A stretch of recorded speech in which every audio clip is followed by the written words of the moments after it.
المخلمة العراقية بالذات تعتمد على نوعين من اللحم، لحم بقري مع الغنم، تخلطوه مع بعض أي كمية أنتوا تريدوها، ربع بربع، نص بنص، مع تثرمون 2 بصل ناعم جدا، مع كبشة بقدونس تثرموه أيضا ناعم.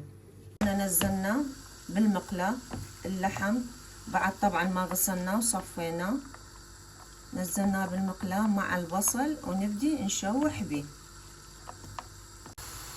هاي بعد ما استوى عندنا اللحم مع البصل واصبحت بهذا الشكل. هنا اجى دور ملح، ملعقة هذا المقدار من الملح، كاري ايضا هذا المقدار،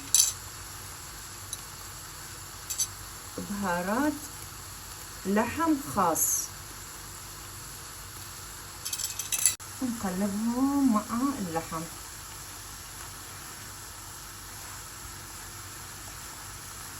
استوت الخلطة عندنا، اللحم والبصل مع البهارات تبلناها زين بشكل جيد. راح ننزل اخر شي بعد ما تستوي المكونات، راح ننزل البقدونس، خلطة ايضا مع بعض. يعطي ريحة وطعم للمخلمة بشكل جدا طيب. هنا اجى دور البيض،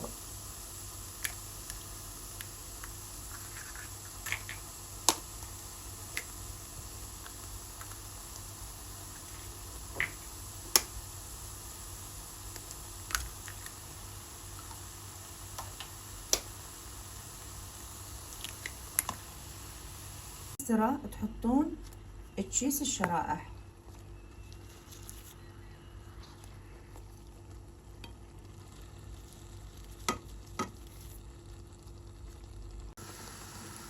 ما شاء الله ما شاء الله. شوف شلون صارت واستوت. انا راح ندهن العيش باي صوص انتو تحبوه. راح ندهن العيش بصلصة الفلفل الحلو البابريكا.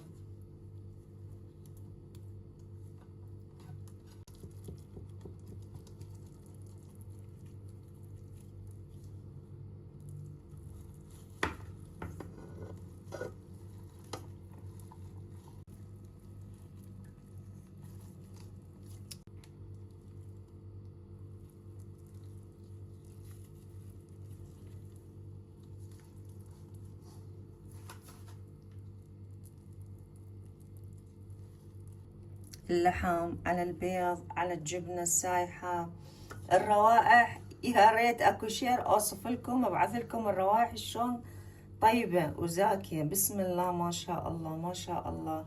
مخلمة عراقية 100%، ابداع رهيب.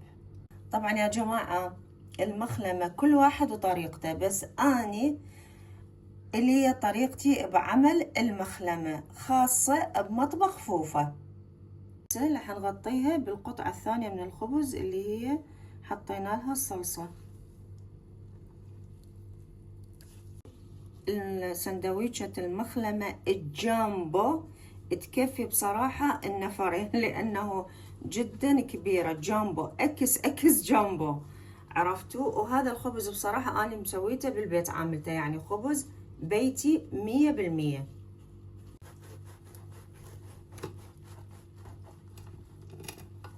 كملنا وصفتنا اليوم المخلمة العراقية، لكن على طريقة مطبخ فوفا.